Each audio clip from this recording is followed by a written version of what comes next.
ఆ, దేవుడు ఉన్నాడా? అసలు దేవుని దయ వల్ల మీరు బాగున్నారని చెప్తున్నారు, అసలు దేవుడే ఉన్నాడా? మనం ఇంత దూరం వచ్చి దేవుడు ఉన్నాడా అని అడుగుతున్నామంటే నిజంగా చింతించాల్సిన విషయం ఇది. మీరు ఇందాక ఒకటి ఐ డ్రాప్ కాన్సెప్ట్ చెప్పింది కదా. అవును. ఇప్పుడు నేనేం చేస్తా అంటే ఒక ఇయర్ డ్రాప్ తీసుకొచ్చి ఐ డ్రాప్ లేబుల్ తీసి ఇయర్ డ్రాప్కి వేస్తా. ఓకే. వేసి మీకు ఇస్తా. ఓకే. మీరు కనిపెట్టగలుగుతారా? అసలు కనిపెట్టలేదు కదా. మీరు దాన్ని ఐలో వేసుకుంటారు, మీ ఐ పాడైపోతుంది. అవును. రైట్? అవును, ఖచ్చితంగా. ఇప్పుడు మరి ఇక్కడ జరుగుతుంది కూడా అది. యేసుక్రీస్తుకు రూపం ఉందా? 2000 సంవత్సరాల క్రితం ప్రభు అయిన యేసుక్రీస్తు శరీరధారిగా ఈ లోకానికి వచ్చాడు. శరీరధారిగా వచ్చాడు అంటే ఆయనకు రూపం ఉంది కదా. మరి అపవాదికి రూపం ఉందా? లేదు, అపవాదికి రూపం లేదు. దైవానికి రూపం ఉన్నప్పుడు మరి అపవాదికి కూడా ఉండాలి కదా. నిజం ఉన్నప్పుడు అబద్ధం ఉందని చెప్పిన మీరు, దైవానికి రూపం ఉన్నప్పుడు మరి అపవాదికి మీరు ఏదైతే సైతాన్ అన్నారో ఆ సైతానికి కూడా ఒక రూపం ఉండాలి కదా. మరి ఇంత నడిపిస్తున్న యేసు ప్రభు మరి మీరు చెప్తున్న ఆ సైతానన్న ఆత్మను చంపేయచ్చు కదా. ఇంత శక్తులు ఉన్న యేసు ప్రభువుకు, ప్రపంచాన్నే సృష్టించిన యేసు ప్రభువుకు ఒక సైతాన్ని చంపగలిగే శక్తి లేదా? దేవుడు అపవాదిని నాశనం చేయలేక అలా ఉంచాడు అని నేను చెప్పలేదు. మరి ఎన్ని అనర్థాలు జరుగుతా ఉన్నాయి. ఇక్కడ జరుగుతున్న చెడు, ఇక్కడ కొనసాగుతున్న అనర్థాలు, ఇవన్నీ రకరకాల మతాలు, రకరకాల కులాలు, ఈ ఘర్షణలు, ఇవన్నీ కూడా కారణం మరి అపవాదే కదా. మరి పరోక్షంగా దీని అంతటికి కారకుడు యేసు ప్రభువు కాడ అతన్ని వదిలేసినందుకు. ఇక్కడ ఉన్న భారతదేశంలో ఉన్న హిందువులు వేలాది సంవత్సరాలుగా ఇక్కడ హిందూ సనాతన ధర్మానికి సంబంధించిన చారిత్రాత్మక కట్టడాలు, గ్రంథాలు అన్నీ ఉండి వీళ్ళు ఆ దేవుళ్ళను కొలుస్తున్న వీరందరూ నీ దేవుడు ఈ దేవుడు కాదు, నువ్వు యేసుక్రీస్తు నీ దేవుడు అని నమ్మమంటే అంత బుద్ధిగా ఎట్లా నమ్ముతారు? ఓకే, దీనికి సమాధానం చెప్తాను. మీరు డిఎన్ఏ టెస్ట్ అన్నారు కదా, అంటే పుట్టుకతోటే మానవులందరూ పాపులా? పుట్టుకతో పాపులు, జన్మతః పాపులు, కర్మతః పాపులు. మొత్తం ప్రపంచాలంతా విగ్రహాలు ఉన్నాయి. ఈ విగ్రహాలు దేవుడు ఒకటి కాదు. దేవుడికి విగ్రహాల సంబంధమే లేదు. విగ్రహాన్ని పుట్టించిన మానవుడు. అది భారతదేశం కావచ్చు, ప్రపంచ దేశాలు కూడా ఒక శిలువే కదా. పాస్టర్లేమో క్రైస్తవ్యంలో ఉండి జీసస్ పేరు చెప్తూ, హిందువులు పురోహితులు ఇంకో పూజారులు అయి దేవుడి పేరు చెప్తూ, ముస్లింలు వాళ్ళ అల్లా పేరు చెప్తూ, కొందరు బాబాలు, వీళ్ళందరూ కూడా వ్యక్తిగతంగా వీళ్ళు ఎలివేట్ కావడానికి, వ్యక్తిగతంగా వీళ్ళు ఎదగడానికి, డబ్బులు సంపాదించడానికి దేవుడు అనే ఒక భ్రమను, ఒక లేని రూపాన్ని, లేని పేరును వాడుకుంటుర్రు అని కొందరు నాస్తికులు చెప్తున్నారు. దీన్ని ఎంతవరకు ఏకీభవిస్తారు? నాస్తికుల గురించి బైబిల్ ఏం చెప్పిందంటే 14వ కీర్తనలో దేవుడు లేడని. భారతదేశం అందరు ఇక్కడ ఉన్న చాలా ఎందరు హిందువులందరూ కూడా ఇది హిందూ దేశం అని చెప్తారు. ఇది హిందూ దేశమేనా? కాదు. కాదా? ఇది దేశం, ఇది సెక్యులర్ కంట్రీ. నమస్తే, వెల్కమ్ టు హిట్ టీవీ. నేను మీ సింహాద్రి. ఇప్పుడు ఎక్కడ చూసినా కూడా తెలుగు రాష్ట్రాల్లో ఒక హాట్ టాపిక్ నడుస్తూ ఉంది. దైవం దైవం దైవం, నా దైవమే నిజం అంటూ కొందరు, అసలు దైవమే లేదని ఇంకొందరు. మరి అసలు దైవం ఉన్నాడా లేడా, అసలు ఆ దైవము ఏ దైవము నిజం అనేది మరి తెలుసుకునే ప్రయత్నంలో ఇవాళ జాన్ పాల్ గారు మనతో ఉన్నారు. వెల్కమ్ చేద్దాం. నమస్తే. నమస్తే. ఎలా ఉన్నారు? దేవుని దయ బాగున్నా బ్రదర్. దేవుని దయ వల్ల బాగున్నారా? అవును. దేవుడు ఉన్నాడా? అసలు దేవుని దయ వల్ల మీరు బాగున్నారని చెప్తున్నారు, అసలు దేవుడే ఉన్నాడా? మనం ఇంత దూరం వచ్చి దేవుడు ఉన్నాడా అని అడుగుతున్నామంటే నిజంగా చింతించాల్సిన విషయం ఇది.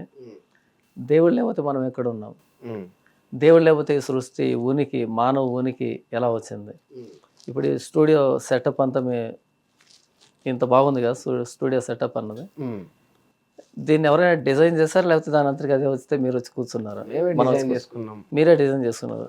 ఈ చిన్న స్టూడియో సెటప్ని మనం డిజైన్ చేయాల్సి వస్తే ఇంత దీన్ని, మరి ఈ యూనివర్స్ని, ఈ సృష్టిని ఎవరు సెటప్ చేసుంటారు? ఎవరు చేసింటారు? దేవుడే. దేవుడే. దేవుడే. ఎవరా దేవుడు? ప్రభు అయిన యేసుక్రీస్తు వారు. ప్రభు అయిన యేసుక్రీస్తు. అవును. మొత్తానికి లోకం అంతటికి. ఇంకా వేరే దేవుడు లేడా? దేవుడు ఒక్కడే. దేవుడు ఒక్కడే. దేవుడు ఒక్కడే. ఇంక వేరే అంటే వేరే ఒక్క దేవుడు ఎవరు? ప్రభు అయిన యేసుక్రీస్తు వారు. దేవుడు ఒక్కడే, అంతే. వేరే దేవుడు లేరు.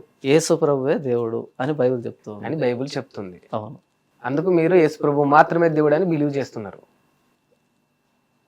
మొదట నమ్మేవాడిని, ఇప్పుడు నిర్ధారణ చేసుకున్నాను. అంతే. ఇప్పుడు నిర్ధారణ చేసుకున్నారు. ఏ రకంగా నిర్ధారణ చేసుకున్నారు? నిర్ధారణ అంటే ఒకటి, బైబిల్ చెప్పినటువంటి ప్రతి మాట వాస్తవం, దానికి అంటే అది అనుభవపూర్వకంగా కానీ, చారిత్రకంగా కానీ, లేదా శాస్త్రీయంగా కానీ, నైతికంగా కానీ, ప్రతి విషయంలో బైబిల్లో చెప్పినటువంటి ప్రతి మాట నిర్ధారణ గావించబడింది నా జీవితంలో. కనుక ఏంటంటే యేసు ప్రభువే దేవుడు, ఆయన తప్ప ఇంకో దేవుడు లేడు అన్నది నేను చెప్పేటువంటి విషయం. అసలు బైబిల్కి ఒక స్టాండ్ ఉందా? స్టాండ్ అంటే అంటే కొత్త నిబంధనలు, పాత నిబంధనలు. బైబిల్ 2 భాగాలుగా ఉంటుంది. బైబిల్ 2 భాగాలుగా ఉంటుంది. ఒకటి పాత నిబంధన, 2 కొత్త నిబంధన అని. ఈ కొత్త నిబంధన ఎక్కడ నుండి వచ్చింది? పాత నిబంధన నుండి వచ్చింది. పాత నిబంధన నుంచి వచ్చింది. ఎవరు తయారు చేశారు కొత్త నిబంధనను? తయారు చేయడం కాదు, నిబంధన అంటే అగ్రిమెంట్ అని, కవనెంట్ అగ్రిమెంట్ అని. అంటే దేవుడు అబ్రహాం అనే ఆయనతో చేసినటువంటి ఒక నిబంధన, ఆయన సంతానంతో చేసినటువంటి నిబంధన. ఆ నిబంధన ప్రకారం ఏంటంటే 613 ఆజ్ఞలు ఇవ్వబడడం జరిగింది. 613 ఆజ్ఞలు సీనాయి పర్వతం మీద ఇవ్వడం జరిగింది. ఈ 613 ఆజ్ఞలు ఏం తెలియజేస్తాయంటే దేవుడు ఆయన ఏంటి, ఆయన స్వభావం ఏంటి, ఆయన మానవుడిని ఎందుకు తయారు చేశాడు, ఆ మానవుడు దేవుడికి ఎలా లోబడాలి అనేటువంటి ఒక నిబంధన అది. అయితే ఆ నిబంధనని మానవులు నెరవేర్చలేకపోతే ఆ నిబంధనలన్నింటినీ ప్రభు అయిన యేసుక్రీస్తు నెరవేరుస్తూ యేసు ప్రభుని నమ్మినప్పుడు ఆ నిబంధనలన్నీ యేసు ప్రభులో మనకు ఆపాదించబడతాయి అన్నటువంటిది క్రొత్త నిబంధన. ఓకే, అంటే ఇప్పుడు యేసు ప్రభుని నమ్మినప్పుడు మాత్రమే ఆ నిబంధనలు అవి ప్రతిపాదించబడతాయి. ఒకవేళ యేసుక్రీస్తుని నమ్మకపోతే, ఇక దేవుని నమ్మకపోతే ఏముంటుంది? అడుగుతున్నా, నేను నా క్వశ్చన్ చేస్తున్నా. నమ్మకపోతే, ఇప్పుడు నేను నమ్మట్లేదు, మా పిల్లలు నమ్మట్లేదు, మాకేం జరుగుతుంది? అంటే ఇప్పుడు మీరు కానీ నేను కానీ మన జీవితానికి ఒక అర్థం ఎప్పుడు చేకూరుతుందంటే మనల్ని సృష్టించిన దేవుని దగ్గరకు వచ్చినప్పుడు. ఉదాహరణకి మనం మెడికల్ షాప్కి వెళ్ళి ఒక ఐ డ్రాప్స్ ఉంటాయి, ఐ డ్రాప్స్ కానీ లేదా ఏదైనా ఒక ట్యాబ్లెట్ కానీ తీసుకున్నాం అనుకోండి, ఆ ప్యాకెట్లోనే ఒక చిన్న లీఫ్లెట్ వస్తుంది, ఒక ఇన్స్ట్రక్షన్తో ఉన్నటువంటి ఒక చిన్న పేపర్ వస్తుంది. ఆ ఐ డ్రాప్స్ని ఎలా వాడాలి, ఎప్పుడు వాడాలి, ఎంత డోసు, దానికి ఏ రియాక్షన్ వస్తే ఎలా మనం స్పందించాలి, ఇవన్నీ కూడా ఉంటాయి దాంట్లో. ఉంటాయి. ఓకేనా? దాన్ని ఎవరు తయారు చేస్తారు, ఎవరు రాసి పెట్టుంటారు అంటే ఎవరైతే దాన్ని, ఏ కంపెనీ అయితే దాన్ని తయారు చేసిందో వాళ్ళే దానికి సంబంధించినటువంటి ఆ పేపర్లో రాస్తారు కదా. అవును. ఆ పేపర్ను చదివినప్పుడే దాన్ని ఎలా వాడాలన్నది మనకు కరెక్ట్గా తెలుస్తుంది. ఆ పేపర్ లేనప్పుడు దాన్ని ఎలా వాడాలన్నది మనకు తెలియదు. ఆ పేపర్ లేకపోతే దాన్ని ఎలా మనం వాడలేమో, అలాగే నన్ను తయారు చేసినటువంటి దేవుని దగ్గరికి నేను రానంత వరకు నేను ఎలా బ్రతకాలి అన్నది నాకు తెలియదు, మానవుడికి తెలియదు.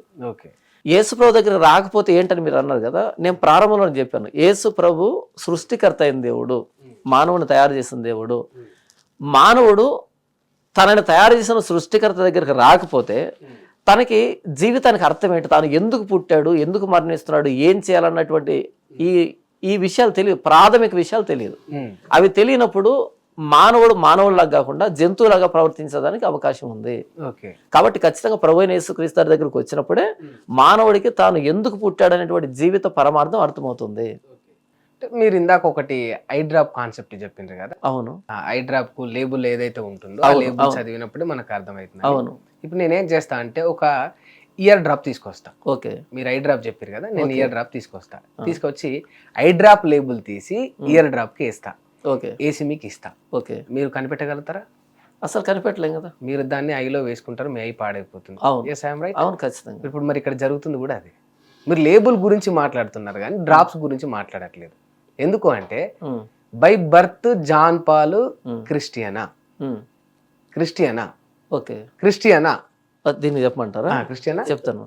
బై బర్త్ ఎవరు క్రిస్టియన్ కాదు. ఎందుకు బై బర్త్ క్రిస్టియన్ ఎవరు ఎందుకు కారు అని అంటే బైబిల్ చెప్పిన మాట, క్రిస్టియన్ ఎప్పుడు అవుతారు అంటే అపోస్తలుల కార్యాలు 2వ అధ్యాయంలో పేతురు దగ్గరికి యూదులు వచ్చి ఒక మాట అడుగుతారు, మేమేం చేయాలి అని అడుగుతారు. అంటే మీరు సిలువ వేసిన ఈ యేసునే దేవుడు క్రీస్తుగాను ప్రభువుగాను నియమించను అని పేతురు మాట్లాడినప్పుడు, అప్పుడు పేతురు ఏమని చెప్తాడు అంటే, మీరు మారు మనసు పొంది పాప క్షమాపణ నిమిత్తం ప్రతివాడు యేసు క్రీస్తునామన బాప్తీసం పొందండి అని అంటాడు.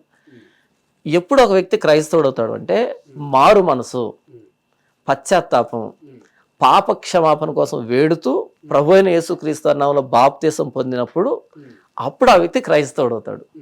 ఇవన్నీ బై బర్త్ జరగవు.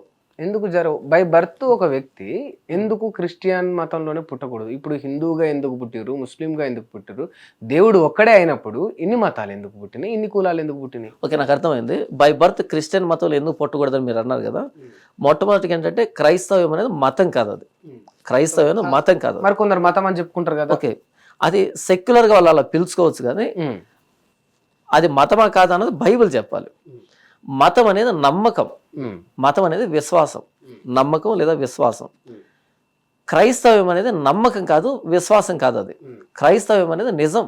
నిజం నిజం ఎంత నిజం అంటే ఈరోజు తారీఖు ఎంత, తేదీ ఎంత, ఈరోజు 7 కదా, 7 2024. ఏది నవంబర్ 14. ఓకేనా. మనం ఈ డేట్ చెప్తున్నామంటే ఈ 2024 అనే దానికంటే ముందు ఏడి అని పెట్టాము. ఏడి అనేది నమ్మకమా లేకపోతే నిజమా? మరి కొందరు కల్పితం అంటారా?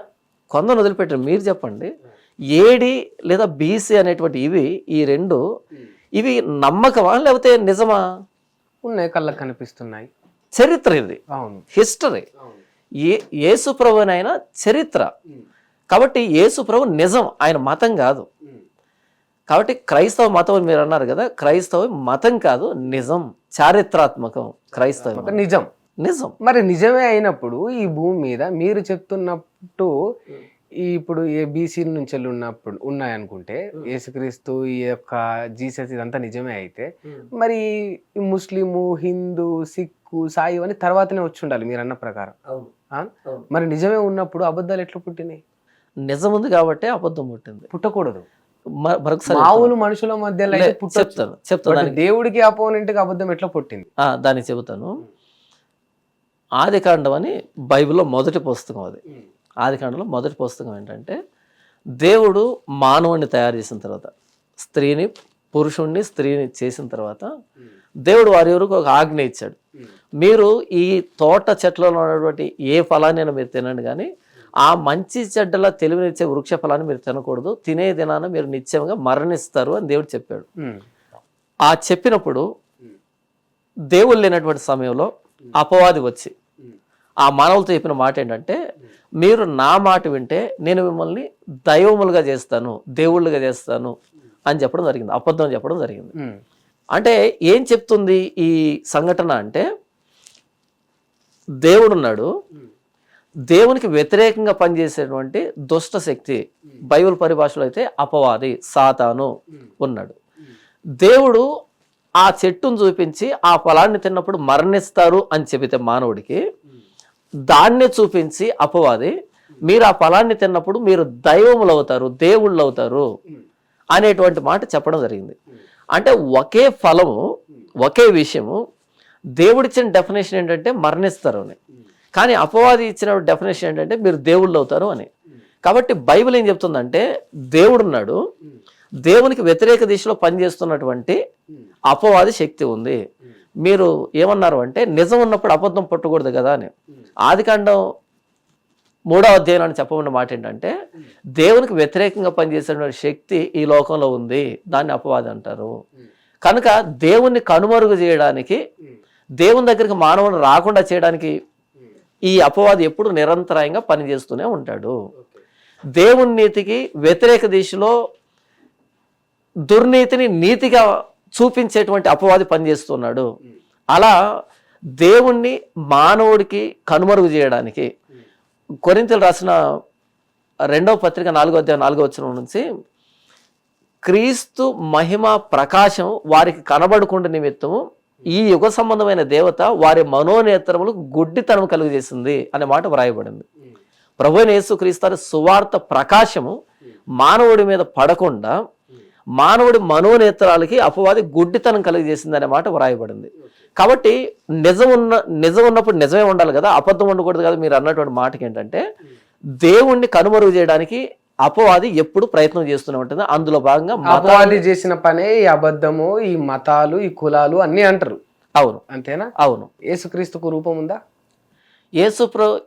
యేసుక్రీస్తు రూపం ఉందా అంటే, నేను దేని గురించి మాట్లాడుతున్నారు అంటే ఒక రూపం, ఒక బాడీ స్ట్రక్చర్. 2000 సంవత్సరాల క్రితం ప్రభువైన యేసుక్రీస్తు శరీరధారిగా ఈ లోకానికి వచ్చాడు. శరీరధారిగా వచ్చాడు అంటే ఆయనకు రూపం ఉంది కదా, ఉంది, రూపం ఉంది, ఆయనకు ఒక పేరు ఉంది. అవును, యేసు ప్రభు, అవును ఆయనను దైవం అని మీరు కొలుస్తా ఉన్నారు. అవును. మరి అపవాదికి రూపం ఉందా? లేదు, అపవాదికి రూపం లేదు. దైవానికి రూపం ఉన్నప్పుడు మరి అపవాదికి కూడా ఉండాలి కదా. నిజం ఉన్నప్పుడు అబద్ధం ఉందని చెప్పిన మీరు, దైవానికి రూపం ఉన్నప్పుడు మరి అపవాదికి మీరు ఏదైతే సైతాన్ అన్నారో ఆ సైతానికి కూడా ఒక రూపం ఉండాలి కదా. ఓకే, నేను చెప్పినటువంటి మాటని మీరు స్పష్టంగా అర్థం చేసుకోవాలి. అదేంటంటే 2000 సంవత్సరాల క్రితం ప్రభువైన యేసుక్రీస్తు వారు శరీరధారిగా వచ్చాడు అని చెప్పాను. ఆయన శరీరధారిగా వచ్చాడు అంటే ఆయనకు రూపం ఉంది. కానీ అపవాది శరీరధారిగా వచ్చిందని నేను చెప్పలేదు. అపవాది శరీరధారిగా రాలేదు. మరి ఎట్లా వచ్చాడు?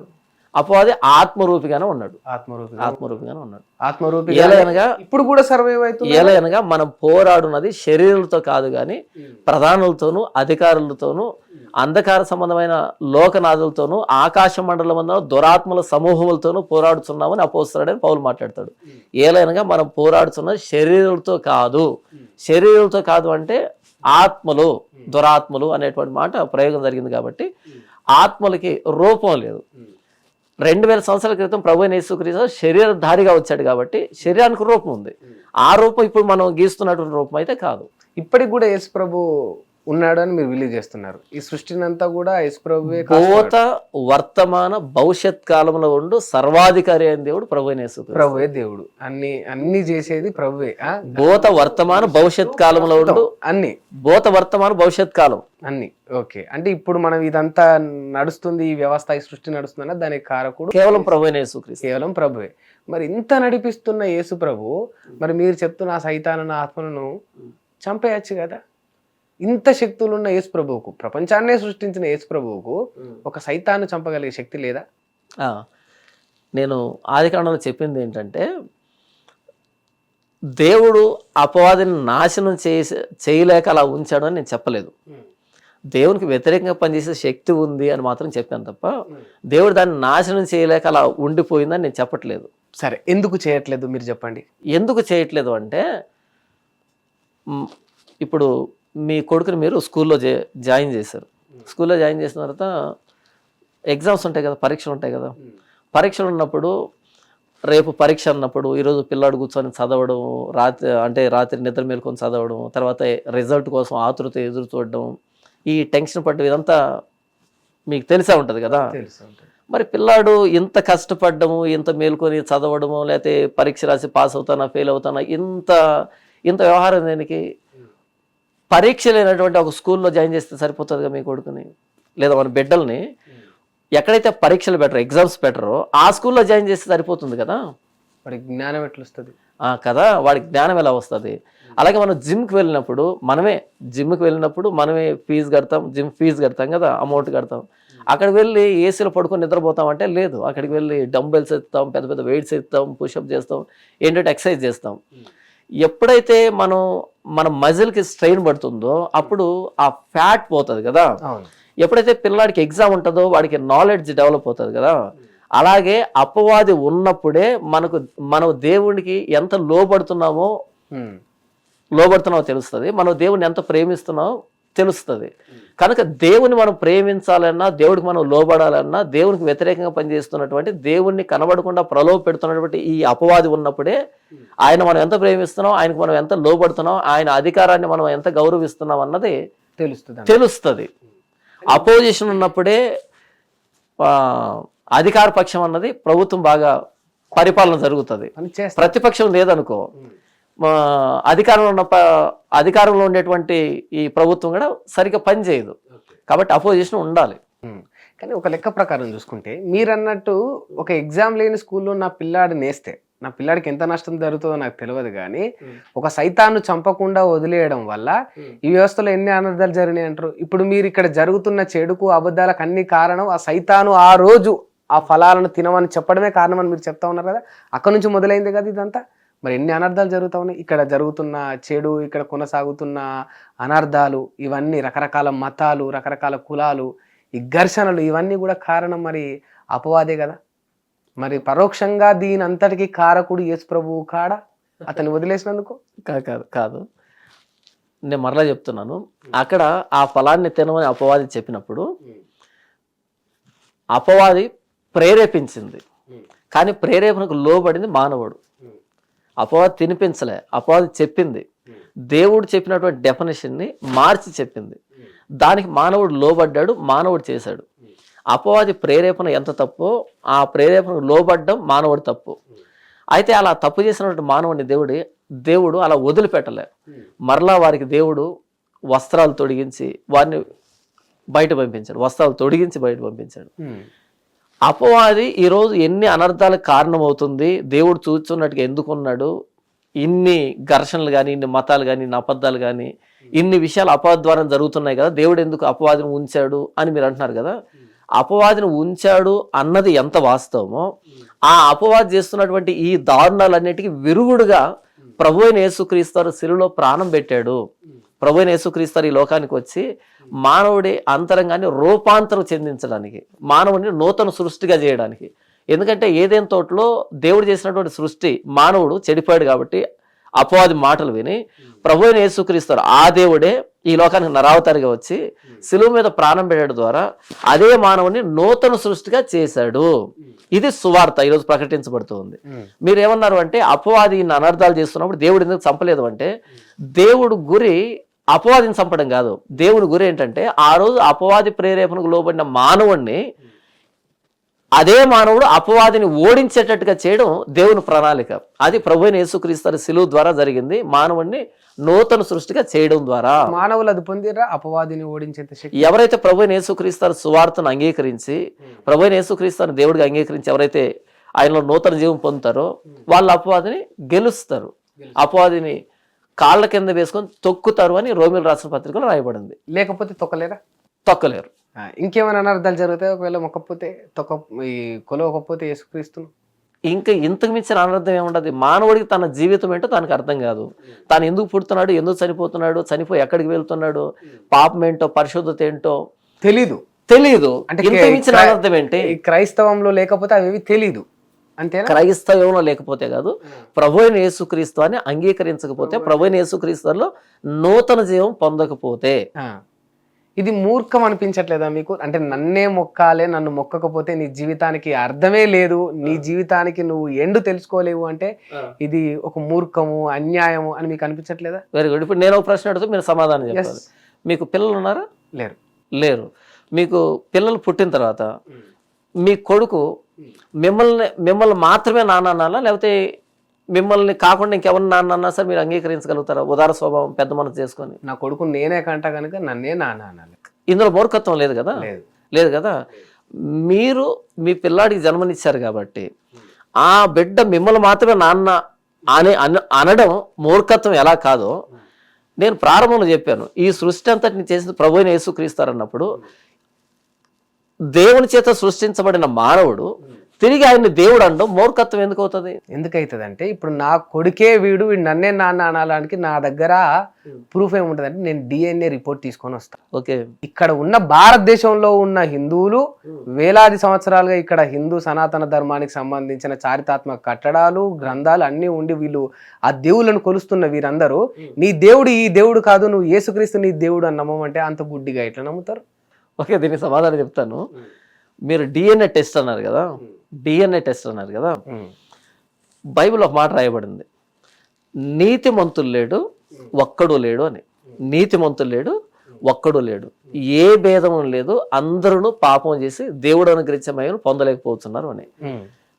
నీతిమంతులు లేడు ఒక్కడు లేడు, ఏ భేదం లేదు, అందరూ పాపం చేశారని. ఇది DNA, మానవ DNA. అది భారతదేశం కావచ్చు, పాకిస్తాన్ కావచ్చు, అమెరికా కావచ్చు, ఆస్ట్రేలియా కావచ్చు, ప్రపంచంలో ఎక్కడైనా సరే, ఏ ప్రాంతమైనా సరే, మీకు పుట్టిన బిడ్డకి మీ DNA ఎలాగైతే ఉంటుందో అలాగే మొత్తం ప్రపంచాన్ని మీరు తిరిగినప్పుడు ప్రతి మానవుడు పాపే. DNA ప్రతి మానవుడు పాపే. ఈ పాపాన్ని నుంచి మానవుని విడిపించడానికి వచ్చాను అని చెప్పిన ఏకైక దేవుడు ప్రభువైన యేసుక్రీస్తు. అంటే పుట్టుకతోటే మానవులందరూ పాపులా? పుట్టుకతో పాపులు, జన్మతః పాపులు, కర్మతః పాపులు. జన్మతః పాపులు, కర్మతః పాపులు.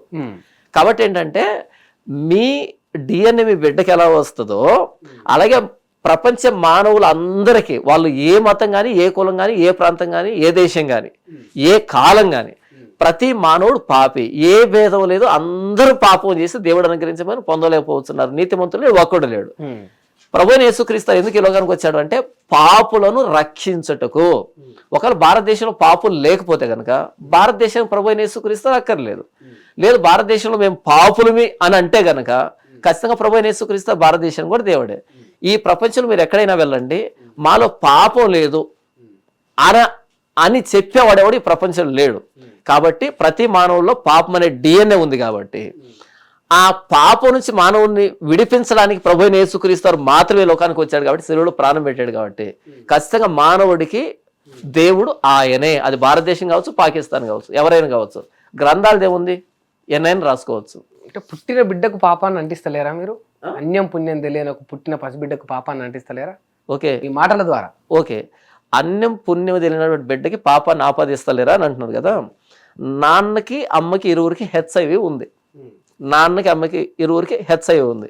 పుట్టే బిడ్డకి మనం HIVని ఆపాదించాలనా, లేకపోతే ఆ బిడ్డకి HIV ఉందని మనం చెబుతున్నామా? వస్తుంది ఉంటే ఒకవేళ కాదు, నేను చాలా క్లారిటీగా చెప్పాను. నాన్నకి HIV ఉంది, అమ్మకి HIV ఉంది. పుట్టే బిడ్డకి HIV ఉంటుందా లేకపోతే మనం ఆపాదిస్తున్నామా? ఉంటది, వస్తుంది ఇంకా కదా. అదే కదా మేము చెప్తున్నాం. బైబిల్ అదే చెప్తూ ఉన్నది, నేను పాపంలో పుట్టిన వాడును, పాపంలోనే నా తల్లి నన్ను గర్భం ధరించను అని. HIV మనుషులందరికీ ఉండదు. ఎగ్జాంపుల్ నేనేమంటున్నాను అంటే లోకంలో పుట్టే ప్రతి బిడ్డకి HIV ఉంటుందని నేను చెప్పలే. నాన్నకి HIV ఉంది, అమ్మకి HIV ఉంది, బిడ్డకి HIV మనం ఆపాదిస్తున్నావా, నిజంగా ఉండే విషయం చెబుతున్నావా అనే విషయం చెప్పాను. చాలా క్లారిటీ చెప్పాను. అందరి బిడ్డలకు వస్తుందని నేను చెప్పట్లేదు. కానీ బైబిల్ ఏం చెప్పిందంటే ఆదాం పాపం చేశాడు, హవ్వ పాపం చేశారు, ఇరువురు పాపం చేశారు. ఇరువురు పాపం చేస్తే పుట్టే బిడ్డ పాపం లేనివాడు కొడతా, పాపం ఉన్నవాడుగా పడతాడు. అంటే తల్లిదండ్రులు చేసిన పాపానికి పిల్లలకు కూడా పాపం అంటుకుంటుందా ఏంటి? తల్లిదండ్రులు పాపం చేస్తే, ఇప్పుడు నేను చెడ్డోని, అవును, నాకు కొంచెం దురుస్తకం ఎక్కువ, లేకపోతే కోపం ఎక్కువ, ఇంకొక నాకు దుర్బుద్ధులు ఉంటాయి. అవును, నేను పెళ్లి చేసుకున్నా, ఒక బిడ్డనో కొడుకునో కన్నా, వాడు అమాయకుడు, వాడికి అన్యం పుణ్యం తెలియదు.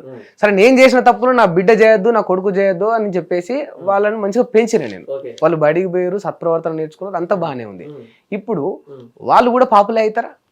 నా చెడ్డతనం వల్ల వాళ్ళకు కూడా చెడు అంటుతుందా? మీరు చేసిన చెడు వాళ్ళకి అంటదు, కానీ మీలో నుండి వచ్చాడు కాబట్టి ఆ చెడు చేసే ఆ లక్షణం అన్నది సంక్రమిస్తుంది. ఇప్పుడు నేను ఏమన్నా మర్డర్ చేశాను, ఆ మర్డర్ తాలూకు పాపం అన్నది నా బిడ్డ మీద పడదు. కానీ ఆ మర్డర్ చేసే లక్షణం ఏదైతే ఉందో, ఆ కోపడ్డము, చంపేంత స్వభావం, ఇది నా బిడ్డకు వస్తుంది, సంక్రమిస్తుంది. ఏది ఆ లక్షణం సంక్రమిస్తుంది, ఆ పాప స్వభావం సంక్రమిస్తుంది. కానీ నేను చేసిన మర్డర్ అన్నది వాడి మీదకి రాదు. అంటే పాపం అన్నది వారసత్వం. పాపం అన్నది వారసత్వం. అయితే నేను మర్డర్ చేశాను కదా, వాడు మర్డర్ చేయకపోవచ్చు, మోసం చేయొచ్చు. ఒకళ్ళు చేయకపోతే చేయొచ్చు, బట్ చేస్తాడు అని గ్యారెంటీ లేదు కదా. ఖచ్చితంగా పాపం చేస్తాడు. అయితే ఆ పాపం రూపం మారచ్చు అని చెప్తున్నాను నేను. ఖచ్చితంగా చేస్తాడా? 100% చేస్తాడు. అది ఎట్లా పాసిబుల్ అవుతుంది అంటే, ఇప్పుడు నేను మీకు చాలా క్లియర్ గా చెప్పాను. నేను చెప్పిన అర్థం చేసుకోండి. మన తెలుగులో సామెత ఉంది, చింత చెట్టుకు మల్లెపూలు పోయేవని. చింత చెట్టుకు మల్లెపూలు పోస్తాయా? పోయేవు. మరి పాపికి పుట్టిన వాడు పాపం చేయకపోతే ఇంకేం చేస్తాడు? కానీ సామెతలన్నీ నిజమే అంటారా? సామెతలన్నీ నిజమే అంటారా? సామెతలు 100 పుట్టించవచ్చు. ఒకటి ఇప్పుడు 2 సామెతలు ఉంటాయి. నిదానమే ప్రధానం అని ఉంటది, ఆలస్యం అమృతం విషం అని ఉంటది. సందర్భాన్ని బట్టి తీసుకుంటాము. బట్ మీరు చెప్పింది కూడా మరి సందర్భాన్ని బట్టి తీసుకోవాలి. కానీ ఎవ్రీ టైం సందర్భాన్ని బట్టి తీసుకోండి. చింత చెట్టుకు మల్లెపూలు పోస్తాయని ఏ సందర్భంలో నిరూపించడం చూద్దాం. చింత చెట్టుకు మల్లెపూలు పూయవు. సందర్భం ఉండదు ఇక్కడ. చింత చెట్టుకు మల్లెపూలు నేను ఇంకో సామెత రెడీ చేస్తా, చేయండి. కానీ మల్లె చెట్టుకు మల్లెపూలే పూస్తే అని అంట. అవును, మల్లె చెట్టు వాడిపోయింది అనుకో. ఓకే, ఫర్ ఎగ్జాంపుల్ మల్లె చెట్టు వాడిపోయింది, ఎండకో దానికో దీనికో వాడిపోయింది. దానికి ఇప్పుడు మంచిగా నీళ్లు పూసిన, మంచిగా నీళ్లు పూసి నీడ వచ్చేటట్టు చేసిన. ఇప్పుడు మళ్ళా కొత్తగా చిగురించే పువ్వులు మంచిగా చిగురిస్తాయా లేదా? చిగురిస్తాయి. మరి ఇది అంతే అనుకోవచ్చు కదా. వాళ్ళ తల్లిదండ్రులు పాపలు అయి ఉండొచ్చు, కానీ పుట్టిన పిల్లలు సత్ప్రవర్తనతో మంచిగా ఎదుగుతారు, బతుకుతారు, ఎక్కడ పాపం చేయకుండా సర్వైవ్ అవుతారు అనుకోవచ్చు కదా. ఒకటి మీరు అన్నదానికే నేను చెప్తున్నాను, మల్లె చెట్టుకి నీళ్లు పోస్తే మల్లె చెట్టు పెరగచ్చు, కానీ చింతపూలు పోయేదు, రోజా పూలు పోయేదు, మల్లెపూలే పోస్తుంది. వాడిపోయిన మల్లె చెట్టుకు మంచి పూలు పూసే అవకాశం ఉంటదని నేను అంటున్నా. దాన్ని డైవర్ట్ చేయకండి. నేను దాన్ని అంటున్నాను. మల్లె చెట్టుకు మీరు నీళ్లు పోస్తే అది పెరిగితే మరలా ఆ. దానికి మల్లెపూలే పోయాలి. ఆ. ఇక్కడ దానికి రోజా పూలు వస్తేనో లేకపోతే ఇక్కడ గులాబీ పూలు వస్తేనో నేనేమంటున్నా దాని స్వభావం- నేనేం చెప్తున్నా లేదు మీరు ఏం మనుషులే ఇక్కడ మ్యాటర్. మీరు చెప్పే దాంట్లో మనుషులే, కాకపోతే మంచి చెడు, పాపి మంచోడు. నేనేమంటున్నా, పాపి అయినంత మాత్రాన పుట్టినోడు పాపి కాడని నేనంటే ఆడికి ఆ పాపం అంటుకుంటది, ఏదో రకంగా చేసే అవకాశం ఉంటుందని మీరు అంటున్నారు. మ్యాటర్ ఇదే. నేను మనిషికి గాడిది పుడితే కుక్క పుడుతుంది అంటే నేను ఇప్పుడు అదే చెప్తున్నా. బెస్ట్ ఎగ్జాంపుల్, మల్లె చెట్టు వాడిపోయి ఉండొచ్చు, మీరు అన్నట్టు పాపిలాగా. దానికి మంచి నీళ్లు పోయడం వల్ల, దాన్ని మంచిగా పెంచడం వల్ల కొత్త పూలు అద్భుతంగా తెల్లగా సువాసనతో చిగురిస్తాయి అని చెప్తున్నాను. వినండి, కొత్త పువ్వులు రావు, మల్లె పూలే వస్తాయి. మల్లె పూలే కొత్త పువ్వులు, వాడిపోకుండా. ఆడిపోయిన మల్లె పువ్వే, ఎండిపోయిన మల్లె పువ్వే, ఎలాగున్నా సరే మల్లె పువ్వే. మార్పు రావాలంటే, మార్పు మంచిగా ఉంటుందా? మార్పు రావాలి అంటే, మార్పు అని ఎప్పుడు అంటామంటే, ఆ మల్లెపూల స్థానంలో ఇంక వేరే జాతి వస్తే దాన్ని మార్పు అంటాం. నేనేం చెప్తున్నాను అంటే, పాపికి పుట్టినవాడు పాపమే చేస్తాడు. కాకపోతే పాపం రూపం మారొచ్చు కానీ పాపమే చేస్తాడు అన్నది బైబిల్ చెప్పింది. దాన్ని నేను మీకు చెప్తున్నాను. సరే, ఒకవేళ సరే ఇప్పుడు మీరు అన్నట్టే తీసుకుందాం. సరిగా మనిషికి ఇప్పుడు అందరూ యేసుక్రీస్తు బిడ్డలే, ఒకరి తర్వాత ఒకరికి అందరికి పాపం అంటుకూడదు, పుట్టుడే పాపిలు వీళ్ళంతా అంటున్నారు కదా. అవును. మరి అసలు ఈ యొక్క యేసును ప్రభువును కొలవకుండా, యేసును ప్రభువుగా కొలవకుండా, బైబిల్ను చదవకుండా, బాప్తిజం తీసుకోకుండా ఎంతో మంది హిందువులు, ఎంతో మంది ముస్లింలు, సిక్కులు కోటీశ్వర్లు అయి మంచి జీవితాన్ని లీడ్ చేస్తూ 10 మంది కడుపులు నింపుతూ వాళ్ళ పిల్లల్ని మంచిగా పెంచుతూ వ్యవస్థలో ఒక అగ్రస్థానంలో నిలబడ్డారు కదా. అవును. మరి ఇదంతా ఇప్పుడు పాపం కిందికే పోతుందా? దానికి నేను సమాధానం చెప్పను, కానీ నేను సమాధానం చెప్పేంత వయసు నాకు లేదు కదా. బైబిల్లో ప్రభువైన యేసుక్రీస్తు మార్కు సువార్త 16వ అధ్యాయం 15-16 వచనాల ప్రకారం ఏం చెప్తాడు అంటే, మీరు సర్వలోకానికి వెళ్ళి సర్వ సృష్టికి సువార్త ప్రకటించుడి, నమ్మి బాప్తీసం పొందినవాడు రక్షింపబడును, నమ్మని వానికి శిక్ష విధించబడును అన్నాడు యేసు ప్రభు. సువార్త అంటే ప్రభువైన యేసుక్రీస్తు మరణ సమాధి పునరుద్ధానాలు. ప్రభువైన యేసుక్రీస్తు నా కోసం శిలువలో ప్రాణం పెట్టాడు, ఆయన సమాధి చేయబడ్డాడు, 3వ దినాన మృత్యుంజయుడిగా తిరిగి లేచాడు అని నమ్మేదాన్ని సువార్త అని అంటాం. ఆ ప్రభువైన యేసుక్రీస్తు మరణ సమాధి పునరుద్ధానాలు అంగీకరిస్తే వాళ్ళు రక్షింపబడతారు. ఆ మరణ సమాధి పునరుద్ధానాలు అంగీకరించకపోతే వాళ్ళు నాశనానికి వెళ్తారు, శిక్షించబడతారని యేసు ప్రభు చెప్పాడు. యేసు ప్రభు సువార్తను ఎవరైతే అంగీకరించలేదో, ఎవరైతే ఆయన దగ్గర వాళ్ళు కోటేశ్వరులు కావచ్చు, పేదోళ్ళు కావచ్చు, వాళ్ళు పురుషులు కావచ్చు, వాళ్ళు స్త్రీలు కావచ్చు, వాళ్ళు పిల్లలు కావచ్చు, పెద్దలు కావచ్చు, చదువుకున్న కావచ్చు, చదువుకున్న కావచ్చు, సంఘ సంస్కృతి కావచ్చు, లేదా సంఘ విద్రోహ శక్తులు కావచ్చు, ఎవరైనా సరే ప్రభువుని యేసుక్రీస్తు సువార్తను అంగీకరించకపోతే, యేసు ప్రభుని అంగీకరించకపోతే వాళ్ళు శిక్షించబడతారు అని ప్రభువుని యేసుక్రీస్తు వారే స్వయాన చెప్పాడు. కాబట్టి యేసు ప్రభు మాట ప్రకారం నేను చెప్తున్నాను అంటే, వాళ్ళు అది చేశారు, ఇది చేశారు, అది సాధించారు, ఇది సాధించారు అన్నది మనం చూస్తున్నటువంటి కోణం. కానీ బైబిల్ ఏం చెప్పిందంటే 49వ కీర్తనలో వారి ఘనత వారి వెంట దిగదు అని వ్రాయబడింది. వారి ఘనత వారి వెంట దిగదు అంటే, నేను చేసినటువంటి పనులు బట్టి నన్ను మీరు పెద్దోడు, చిన్నోడు, గొప్పోడు అని మీరు మాట్లాడుతున్నారు కదా. కానీ నేను మరణించిన తర్వాత నా గొప్పతనం, భూమి మీద సంపాదించిన గొప్పతనం అనేది సమాధి దాటి అటువైపు రాదు. ఎందుకంటే మీరు నా బయట చూస్తున్నారు, కానీ నా ఉద్దేశం వేరేగా ఉంటుంది. ఆ ఉద్దేశం ఏంటన్నది దేవునికి తెలుసు. కాబట్టి మరణం తర్వాత మనం నగ్నంగా దేవుని దగ్గరికి వెళ్ళాలి. నగ్నంగా ఇన్ ద సెన్స్ ఏంటంటే, ఇప్పుడు నేను చాలా విషయాల్లో నేను మాస్క్ వేసుకొని బ్రతుకుతున్నాను, మీరు కూడా అలాగే మంచివాడిని కాకపోయినా మంచివాడిలాగా ఇలా నేను కానీ మీరు కానీ మానవులందరిగా మాస్క్ వేసుకొని బ్రతుకుతున్నాం. కానీ సమాధిని దాటిన తర్వాత నగ్నంగా దేవుని దగ్గరికి వెళ్ళాలి, నేనుగా దేవునికి చూపించుకోవాలి.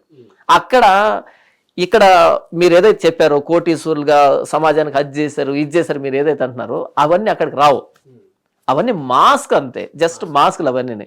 సమాధిని దాటిన తర్వాత నగ్నంగా మనం ఏంటో దేవుని ఎదురు నిలబడాలి. అలా నిలబడినప్పుడు ఎవడు మంచోడు కాదు, నీతిమంతుడు లేడు, ఒక్కడు లేడు. సమాజానికి మనం కోటి చేయొచ్చు, కానీ దాని వెనకాల ఉద్దేశం వేరే ఉండొచ్చు, అది దేవుడికి తెలుసు. వారి ఘనత వారి వెంట దిగదు అని అంటే అర్థం ఏంటంటే, ఇక్కడ నోబెల్ ప్రైజ్ తెచ్చుకోండొచ్చు, నోబెల్ పీస్ ప్రైజ్ తెచ్చుకోండొచ్చు, ఏంటేంటో కార్యక్రమాలు చేసి ఉండొచ్చు, ఎన్నో సత్కార్యాలు, గౌరవాలు, మర్యాదలు పొంది ఉండొచ్చు, కీర్తి ప్రజలు పొంది ఉండొచ్చు. కానీ అవన్నీ సమాధిని దాటి అటువైపుకి రావు. ఎందుకంటే అటువైపు ఉన్నది మానవుడు కాదు కదా. ఇక్కడ వచ్చే న్యూస్లో ఆర్టికల్స్నో లేకపోతే మ్యాగజైన్స్లో వచ్చేటువంటి ఆర్టికల్స్నో, బీబీసీలో, సిఎన్ఎన్లో, దేవుడికి ఏం కావాలి? మరి పైకి వచ్చాము, దేవుడికి ఏం కావాలి? దేవుడికి ఏం కావాలంటే, దేవుడికి నేనుగా కావాలి. నేనుగా పాపిని, నేనుగా పాపిని. అయితే ఆ పాపం క్షమించబడినప్పుడు మనం దేవుని దగ్గరికి వెళ్తాం, దేవుడు ఆమోదిస్తాడు. ఆ పాప క్షమాపణ యేసు ప్రభులో ఉంది. కాబట్టి ఈ భూమి మీద కీర్తి ప్రతిష్టలను బట్టి ఒక వ్యక్తిని దేవుడు అంగీకరించడు. వారి ఘనత వారి వెంట దిగదు, సమాధిని దాటి అటువైపుకి రాదు. కాబట్టి ఈ భూమి మీద ఏం చేసినా కూడా యేసు ప్రభు అంగీకరించాడు. ఆయనను ఒక పాపం నుంచి తొలగబడ్డ వ్యక్తిగా అంగీకరించాడు. ఎప్పుడైతే యేసు ప్రభువును కొలుస్తాడో, బాప్తిజం పొందుతో, అప్పుడు మాత్రమే యేసు ప్రభు అంగీకరిస్తాడు. ఇదన్నా మీరు చెప్తుంది? లేదు. అంటే ఇదైనా మీరు చెప్తుంది అనే దానికి ఎస్ఆర్ నో చెబితే దీనికి అన్యాయం జరుగుతుంది. మీకు ఒక ఉదాహరణతో వివరిస్తాను నేను. చెప్పండి. ఉదాహరణతో వివరిస్తాను. ఒక దైవజనుడు ఏమంటాడు అంటే, ప్రపంచంలోనే అత్యంత ఖరీదైనటువంటి పట్టు వస్త్రాన్ని తీసుకురండి. ప్రపంచంలో అత్యంత ఖరీదైనటువంటి ఫైనెస్ట్ సిల్క్ పట్టు వస్త్రాన్ని తీసుకొచ్చి ఒక కుష్ఠరోగికి, అంటే సుగంధ ద్రవ్యాలతో స్నానం చేయించి, కుష్ఠరోగి అంటే తెలుసు కదా, చీము, రక్తం, అన్ని పుండ్లు, మొత్తం శరీరంతో పుండ్లతో నిండిపోయింది. అలాంటి వ్యక్తికి సుగంధ ద్రవ్యాలతో స్నానం చేయించి, పరిమళ ద్రవ్యాలతో స్నానం చేయించి, ఆ వ్యక్తి చుట్టూ ఆ పట్టు వస్త్రాన్ని చుట్టిన తర్వాత ఒక అర్ధగంట వదిలిపెడితే ఏమవుతుంది? అందరికి బాగుతుంది. ఆ అర్ధగంట వదిలిపెట్టిన తర్వాత మరలా ఆ చీము, ఆ రక్తము, ఆ నీసంతా ఆ పట్టు వస్త్రం కంటుకుంటుంది. అదే పట్టు వస్త్రం తీసి మీకు ఇస్తే మీరు తొడుకోవడానికి మీరు సిద్ధమేనా? తీసుకో. ఎందుకని? ప్రపంచంలో అత్యంత ఖరీదైనటువంటి పట్టును తీసుకొచ్చి ఒక అర్ధగంట ఆ వ్యక్తి మీద వేసాను, మీరు ఎందుకు తొడుకోవడానికి ఇష్టపడటం లేదు? ఆ రోగం అంటే అవకాశాలు ఉంటాయి. ఆ రోగం అంటే అవకాశం ఉంది. ఇక్కడ ఈ కుష్ఠరోగి స్థానంలో నన్ను పెట్టుకుంటే లేదా మిమ్మల్ని పెట్టుకుంటే మానవుడు పాపే. ఈ పైన పట్టు వస్తున్న స్థానంలో మానవుడు చేసేటువంటి మంచి కార్యాలమై అని ఏవైతే మీరు అంటున్నారో వాటిని పెడితే, పాపైన మానవుడు తన మీద మంచి కార్యాలనే ఎన్ని తొడుక్కున్నా సరే ఆ మంచి కార్యాలు కూడా చెడ్డ కార్యాలుగా మారతాయి. అంటే ఇవన్నీ బైబుల్లో ఉందా? ఇట్లా బైబుల్లో ఉంది కాబట్టి పట్టు వస్త్రాల కాన్సెప్ట్, పట్టు వస్త్ర కాన్సెప్ట్ అవును, పట్టు వస్త్ర కాన్సెప్ట్ ఏముందంటే బైబుల్లోనే ఉందా? మా నీతి క్రియలన్నీ మురికి గుడ్డల వలె ఆయను అనే మాట యెషయా గ్రంథంలో రాయబడింది. మా నీతి క్రియలన్నీ మురికి గుడ్డల వలె ఆయను అని రాయబడింది. అదే మొదటి అధ్యాయం యెషయా గ్రంథంలో రాయబడిన మాట ఏంటంటే, ప్రతివాడు అరికాలు మొదలుకొని నండిత వరకు స్వస్థత కొంచెమైన లేదు, ఎక్కడ చూసినాడు దెబ్బలు, గాయములు, పచ్చి పుండ్లు, అవి పెండబడలేదు, కట్టబడలేదు, తైలంతో మెత్తన చేయబడలేదు, ప్రతివాని గుండె బలహీనమైన, ప్రతివాడు నడినెత్తిని వ్యాధి కలిగి ఉన్నాడు అనే మాట రాయబడింది. అంటే ఒక కుష్ఠరోగితో పోల్చడం జరిగింది యెషయా గ్రంథం మొదటి అధ్యాయంలో మానవుణ్ణి. తర్వాత 64వ అధ్యాయానికి వచ్చేటప్పటికి మా నీతి క్రియలన్నీ మురికి గుడ్డల వలె ఆయన అని రాయబడింది. కాబట్టి కుష్ఠరోగి అయినటువంటి మానవుడు, పాపపు కుష్ఠరోగి అయిన మానవుడు సత్కార్యాలు, ధర్మకార్యాలు, పుణ్యకార్యాలు అయినటువంటి ఈ కార్యాలను బట్టి తాను అతిశయిస్తే కనుక కుష్ఠరోగి పట్టు వస్త్రం తోడుకున్నట్టే ఉంటది, మురికి గుడ్డల్లాగా అయిపోతాయి. కాబట్టి మొదట మన చర్మం బాగైతే, మన రోగం బాగైతే, అటు తర్వాత మనం వస్త్రం తోడుకుంటే బాగుంటది. కానీ ఈ కుష్ఠరోగాన్ని అలాగే పెట్టుకొని దీని మీద ఎన్ని పట్టు వస్త్రాలు కప్పుకున్నా సరే అవి కూడా మురికిగా మారతాయి. పాపైన మానవుడు తాను ఏవో కొన్ని చేసి తాను మంచివాడు అని నిరూపించుకునే ప్రయత్నం చేస్తే కుష్ఠవాడు పట్టు వస్త్రాన్ని చుట్టుకున్నట్టే ఉంటది. కాబట్టి మొదట ప్రభువైన యేసుక్రీస్తు దగ్గరకు వచ్చి తన పాపాలు ఒప్పుకొని పశ్చాత్తాపడి బాప్తిసం తీసుకుంటే, అటు తర్వాత దాన కార్యాలు పుణ్యకార్యాలు చేస్తే దానికి సార్థకత చేకూరుతుంది. కానీ నాకు యేసు ప్రభు వద్ద నేను ఇలాగే మంచివాడిని అవుతానంటే కుష్ఠరోగి పట్టు వస్త్రం తొడుక్కున్నట్టే ఉంటది. ఓకే, అంటే దీని కాన్సెప్ట్ అంతా ఇది. ఇప్పుడు మీరు నాకు ఒక విషయం చెప్పారు మొదట్లో, యేసుక్రీస్తు గారు ఇక్కడ పాపులు, వాళ్ళిద్దరు దంపతులు ఎవరైతే సృష్టించారో వాళ్ళు పాపులు అయినందుకు ఇంక ఈ లోకమంతా పాపంగా మారబోతుంది, ఆ చెడును కాపాడడానికి సో చెప్పారు కదా, అందుకు యేసుక్రీస్తు గారు వచ్చారు ఈ భూలోకం అని చెప్పారు. ఎస్, అవును, అంతేనా? అవును. ఆయన యొక్క ఉద్దేశం ఏంది, ముఖ్య ఉద్దేశం ఏంది భూలోకం రావడానికి? నాకు ఒక సింగిల్ వర్డ్ లో చెప్పండి. ముఖ్య ఉద్దేశం ఏంటి అంటే, ఒక సింగిల్ వర్డ్ లో చెప్పండి. పాపులను రక్షించుటకు క్రీస్తు యేసు లోకమునకు వచ్చెను. పాపులను రక్షించుటకు క్రీస్తు యేసు లోకమునకు వచ్చెను. 1 తిమోతి 1వ అధ్యాయం 15వ వచనం. యేసు ప్రభు ఈ లోకానికి వచ్చింది పాపులను రక్షించడానికి, పాపుల కోసం శిలువలో ప్రాణం పెట్టడానికి, పాపులని పరిశుద్ధులుగా చేయడానికి, పాపిని నూతన సృష్టిగా చేయడానికి. రక్షణ అంటే ఏ విధమైంది పొందినప్పుడు రక్షణగా మీరు ఏకీభవిస్తారు? Very good. ఎఫెసీయులకు రాసిన పత్రిక 2వ అధ్యాయం రాయబడిందంటే, మన పాపముల చేతను అపరాధముల చేతను మనం చచ్చిన వారమై ఉండగా అని రాయబడింది. పాపముల చేతను అపరాధముల చేతను చచ్చిన వారమై ఉండగా అని రాయబడింది. తర్వాత కిందికి వస్తే, కడమ వారి వలనే మనము కూడా దైవోగ్రతకు పాత్రులమై ఉంటివి, స్వభావ సిద్ధంగా దైవోగ్రతకు పాత్రులమై ఉంటివి అని రాయబడింది.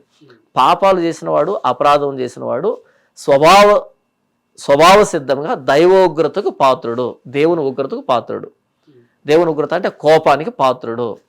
ఈ దేవుని ఉగ్రత నుంచి ప్రభువైన యేసుక్రీస్తు మనల్ని విడిపించడానికి వచ్చాడు. ఇది రక్షణ. రక్షణ దేవుని ఉగ్రత నుంచి పాపైన మానవుడిని తప్పించడం రక్షణ. ఇప్పుడు అది పూర్తి అయిపోయిందా? నిరంతరం 2000 సంవత్సరాల క్రితం పూర్తి అయిపోయింది.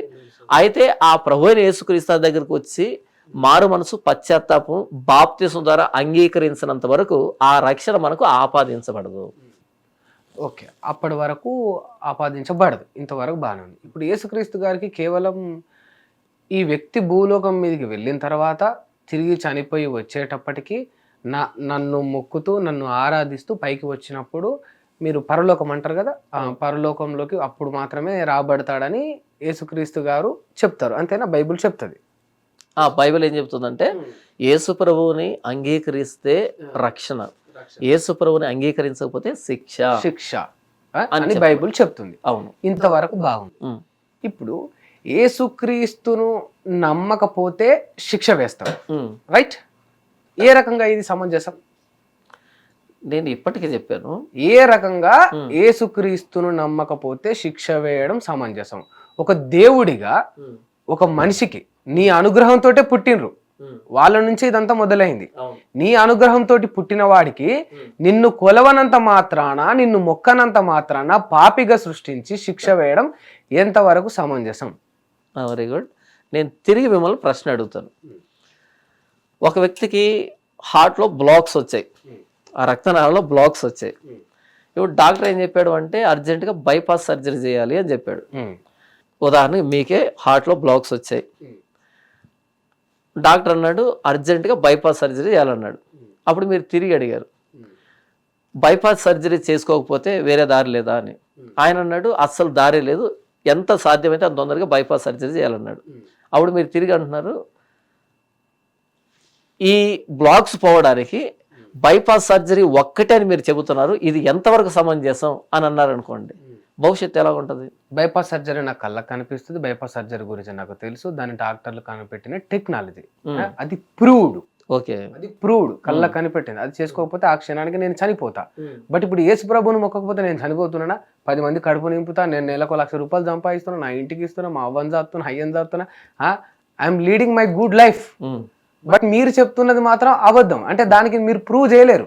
నేను యేసు ప్రభువును మొక్కకుండా కొలచకుండా నా జీవితాన్ని నేను బాగా లీడ్ చేయగలుగుతున్నా.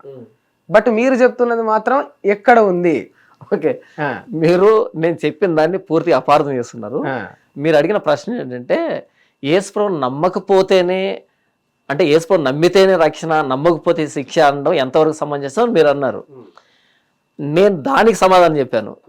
దాన్ని మీరేం చేశారు అంటే యేసు ప్రభువును నమ్మకపోతే అందరు చచ్చిపోతారా, నేను మంచి లైఫ్ లీడ్ చేస్తున్నా కదా, అదే అంటున్నా. లేదు, మీరే చెప్పిండ్రు యేసు ప్రభువును నమ్మకపోతే శిక్ష పడుతుందని మీరు క్లియర్ గా చెప్పిండ్రు. అవును, అది బైబిల్లో ఉందని మీరు క్లియర్ గా చెప్పారు. నేను అదే అంటున్నా. నేనేమంటున్నా కాదంటూ నేనేమంటున్నా, ఇక్కడ మిస్ అయ్యారు. నేను మీ పాయింట్ దగ్గరికి వస్తా. నేను ఇప్పుడు మంచి లైఫ్ లీడ్ చేస్తున్నా, 10 మందికి అన్నం పెడుతున్నా, కనీ పెంచిన నా తల్లిదండ్రులని దైవంగా కొలుస్తూ వాళ్ళను నేను బాగా చూసుకుంటున్నా. ఇప్పుడు అంతా నేను మంచిగా చేస్తున్నా. యేసు ప్రభువును మొక్కనంత మాత్రాన నేను చెడ్డోని ఎట్లా అవుతున్నా అనేది నా క్వశ్చన్. ఓకే, ఇక్కడ మరలా పునరావృతం చేస్తారు మీరు చేసిన తప్పని. ఇంకోసారి చెప్తా, చాలా జాగ్రత్తగానండి. శిక్ష అంటే నేను భూమి మీద కాదు మాట్లాడింది, శిక్ష అంటే నరకం. నేను నరకం గురించే చెప్తున్నా. లే, భూమి మీద అంత మంచి చేసినప్పుడు నేను చెప్తాను వినండి, అక్కడికి వస్తాను. ఆ మంచి అనేది కొంచెం పక్కన పెట్టండి, దాని గురించి వస్తాను. ఓకే, శిక్ష అన్నది నరకానికి సంబంధించి నేను మాట్లాడాను. మీరు ఏమన్నారు అంటే నేను యేసు ప్రభువును నమ్మకపోతే నేను మరణిస్తున్నాను, నేను మంచి లైఫ్ లీడ్ చేస్తున్నా కదా అంటే, నేను మరణిస్తారు అని కాదు నేను మాట్లాడింది, శిక్షించబడతారు, మరణించిన తర్వాత నరకానికి వెళ్తారు అని చెప్పాను. తర్వాత ఏంటంటే నేను మంచి లైఫ్ లీడ్ చేస్తున్నా కదా అన్నారు. మంచి అంటే ఎవరి కోణంలో మంచి, అది ఎవరికి మంచి? అది మంచి అనేది ఎవరు చెప్పాలి అంటే మనల్ని పుట్టించినాడు చెప్పాలి మంచి అంటే ఏంటి అని. నేను మంచి అనేది వినండి, పుట్టించడం అంటే మీ నాన్ననిగా నా ఉద్దేశం, దేవుడే నా ఉద్దేశం. నా ఉద్దేశంలో దేవుడు ఆయనే. వినండి, మీ నాన్న మీకు అరే నాన్న పక్క వ్యక్తికి సాయం చేయాలని అది మంచి అని చెప్పి ఉంటాడు. కానీ ఇంకో దేశంలో పుట్టినటువంటి ఫాదరు కొడుక్కి ఆ పక్క దేశం చంపడమే మంచి అని చెప్పుంటాడు. ఓకేనా? అదే మన మీరు చెప్పండి, ఈ రెండింటిలో లేదు కరెక్ట్, మీరు చెప్పండి. నాకు ఒక్కసారి మీరే చెప్పారు కదా, దీనికి క్వశ్చన్ అడుగుతున్నా. మీరు అడిగిన ప్రశ్నకి సమాధానం చెప్పి చెప్పండి. లే ఇక్కడికి వస్తాను, దీని దగ్గరకు వస్తాను. మీరేమన్నారు అంటే ఈ బైపాస్ సర్జరీ అన్నది నాకు కనబడుతూ ఉంది, అది సైంటిఫిక్గా ప్రూవ్ అయింది కదా మీరు మాట్లాడుతున్నారు కదా. దీనికి నేను ప్రారంభంలో ఏం మాట్లాడానంటే ప్రతి మానవుడు పాపే, ప్రతి మానవుడు పాపి, నీతిమంతుడు లేడు, ఒక్కడు లేడు, ఏ భేదం లేదు, అందరూ పాపం చేశారనే మాట నేను ముందే చెప్పాను. అందరిలో ఉంది ఇది, ఈ పాపం అనే రోగం ఉంది. ఇది ప్రూవెన్ ఫ్యాక్ట్. ఇది ఈ ప్రపంచంలో ఏ మానవుడు కూడా నిలవబడి నేను చాలా మంచోడిని, నేను మంచోడిని అని చెప్పేటువంటి మానవుడు ఇప్పటివరకు భూమి మీద లేడు, ఇక మీద కూడా ఉండబోడు. అంటే డిసీజ్ అన్నది డయాగ్నోజ్ అయింది. డిసీజ్ ఏంటంటే పాపం. ఈ పాపానికి సంబంధించి ప్రభు యేసుక్రీస్తు శిలువ మీరు చూస్తే యేసుప్రభు శిలువ మీద వేలాడుతూ ఉంటాడు, మేకులు కొట్టించుకొని రక్తాలు కారుతూ ఉంటుంది. ఎందుకు యేసుప్రభు శిలువలో ప్రాణం పెట్టాల్సి వచ్చిందంటే ఆయన చెప్పే మాట ఏంటంటే మీ పాపాల కోసం నేను శిలువలో వేలాడుతున్నాను. అది ఆపరేషన్, ఇది జబ్బు, పాపం అనే జబ్బు డయాగ్నోజ్ అయింది ఇక్కడ ప్రతి మానవుల్లోనూ. యేసుప్రభు శిలువలో ఎందుకు ఇలా వేలాడుతున్నాడు అంటే ఇది మీ స్థానం, మీ స్థానాన్ని నేను తీసుకున్నాను, పాపానికి నేను శిక్ష భరించాను. దేవుడు యేసుప్రభు శరీరంలో పాపానికి శిక్ష విధించాడని రోమిలు రాసిన పత్రికలో రాయబడింది. కాబట్టి ఇక్కడ పాపము కనబడుతుంది, అంటే రోగం కనబడుతుంది, బైపాస్ ఇది హార్ట్ డిసీజ్ కనబడుతుంది. అట్ ది సేమ్ టైం దానికి ఆపరేషన్ కూడా, బైపాస్ సర్జరీ కూడా కనబడుతూ ఉంది.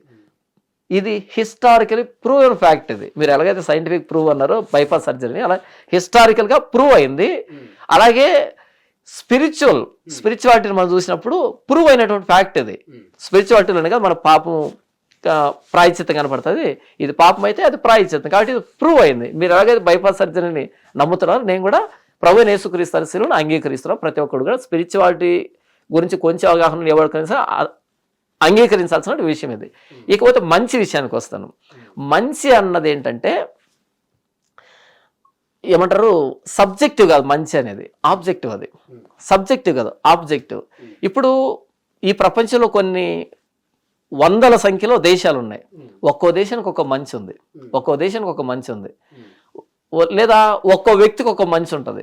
ఒకడు దొంగతనం చేస్తాడు, అది మంచి అంటాడు, సమర్థించుకుంటాడు. ఇంకొకడు దానం చేస్తాడు, మంచి అంటాడు, సమర్థించుకుంటాడు. ఒకడు మోసం చేస్తాడు, మంచి అని సమర్థించుకుంటాడు. ఓకే, మంచి అనేది సబ్జెక్టివ్ కాదు, అది ఆబ్జెక్టివ్. ఆబ్జెక్టివ్ అంటే దేవుడు నిర్ణయించాలి. నన్ను పుట్టించిన దేవుడు, మానవుని పుట్టించిన దేవుడు ఏది మంచి ఏది చెడు అని నిర్ణయించాలి. కానీ ఇప్పుడు మీ నాన్న మీకు ఒక మంచి చెప్పాడు, మా నాన్న నాకు ఒక మంచి చెప్పాడు. ఇప్పుడు మా నాన్న చెప్పిన మంచి అల్టిమేటా, మీ నాన్న చెప్పిన మంచి అనేది అల్టిమేటా? మన ఇద్దరం గొడవ పడాలి ఇక్కడ. లేదా ఇంకో వ్యక్తి వాళ్ళ నాన్న మంచి చెప్పాడు, ముగ్గురు గొడవ పడాలి ఇక్కడ. ఇలా ప్రపంచంలో ప్రతి దేశానికి సంబంధించి, ప్రతి కల్చర్కి సంబంధించి అలా ఎవరి మంచి వాళ్ళు నిర్ణయించుకోవడం కాదు. మనల్ని పుట్టించిన దేవుడు మంచి ఏంటి చెడు ఏంటి చెప్పాలి. అది బైబిల్లో రాయబడింది. మంచి ఏంటి చెడు ఏంటి మనం ఈ బైబిల్ చెప్పినట్టు బైబిల్లో 613 ఆజ్ఞలు ఉన్నాయి. 613 ఆజ్ఞలు ఉన్నాయి ధర్మశాస్త్రం. నేను ప్రారంభంలో చెప్పాను కదా, దేవుని మనసు ధర్మశాస్త్రం అంటే దేవుడు చేసిన నిబంధన ఇది అని, మానవుడు ఎలా బ్రతకాలనే దానికి దేవుడు గీసినట్టు గీతలు ఇవన్నీ. మానవుడు ఈ గీతల నడుమే తన జీవితం అనే ఆటను ఆడాలి. 613 అనే ఆ గీతల నడుమ మానవుడు జీవితం అనే ఆటను ఆడాలి. ఆ 613 ఆజ్ఞలే మంచి, దేవుడు చెప్పినటువంటి ఆజ్ఞలవి. అది దాటితే పాపంగా పరిగణించబడుతుంది. ఆజ్ఞ అతిక్రమం పాపం. ఇప్పుడు అందులో మామూలుగా 10 మందికి అన్నం పెడితే మంచి అని ఉందా బైబిల్లో? మంచి ఉందా? ఉంది, అది మెన్షన్ చేసి ఉంది. నిన్ను వలె నీ పొరుగువాని ప్రేమించని రాయబడింది. 10 మందికి అన్నం పెడితే మంచి అని నిన్ను వలె నీ పొరుగువాని ప్రేమించని అంటే అందులో 10 మందికి భోజనం పెట్టేది ప్రేమించే కదా, ప్రేమించే పెడతాం. 10 మందికి సాయము ఏదైనా సరే నిన్ను వలె పొరుగువాని ప్రేమించు. మన పొరుగువాన్ని ఎందుకు ప్రేమిస్తున్నాం? వాడి స్థానంలో మనం పెట్టుకుంటాం కాబట్టి. నేను భోజనం తినకపోతే ఎలాగుంటానో వాడు తినకపోతే వాడు అలాగే ఉంటాడు కదా అని మనం ప్రేమించి పెడుతున్నాం. నిన్ను వలె పొరుగువాని ప్రేమించని దాంట్లో ఇంకేదైనా పెట్టుకో. వాడికి వస్త్రమా, ఏదైనా డబ్బులా, ఏదైనా దానికి ఎందుకు కౌంట్ అవుతుంది? అవును. సత్ప్రవర్తన ఉంటుందా? అది సత్ప్రవర్తనే కదా. దానికి కాకుండా అంటే నువ్వు మంచి గుణాలతో నడుచుకో అని, ఇవన్నీ సత్ప్రవర్తనే కదా. 613 ఆజ్ఞలు సత్ప్రవర్తనే కదా మొత్తం అన్ని. అందులో ఇవన్నీ వస్తాయి. ఇవన్నీ పాటించినప్పుడు వాడు ఇప్పుడు మంచోడా చెడ్డోడా? ఇవన్నీ పాటించేవాడు మంచోడా చెడ్డోడు మీరు అంటున్నారు. నేను అడుగుతున్నా, నేను వాట్ ఐఎమ్ ఆస్కింగ్. ఇవన్నీ పాటించినప్పుడు ఒక వ్యక్తిని మీరు మంచోడు అంటారా చెడ్డోడు అంటారా? అవును, ఇవన్నీ పాటించినప్పుడు అన్ని మంచోడు అంటాము. అయితే ఆ మంచి అనేది దేవునికి బయట జరగదు. అది ఇవన్నీ ఇచ్చింది దేవుడు కదా, ఈ ఈ 613 ఆజ్ఞ ఇచ్చింది దేవుడు కదా. ఈ దేవుని వదిలిపెట్టి దేవునికి బయట 613 ఆజ్ఞ నెరవేర్చడం సాధ్యం కాదు. అంటే దేవుని మొక్కుకుంటూ అవి చేయడం సాధ్యం కాదు. హిట్ టీవీ యాప్ ని డౌన్లోడ్ చేసుకోండి. ఇందులో short news, live news, entertainment movies అన్ని అవైలబుల్ గా ఉన్నాయి. Please download hit TV app. Hit TV app hit TV యాప్ని ఫ్రీగా డౌన్లోడ్ చేసుకోండి.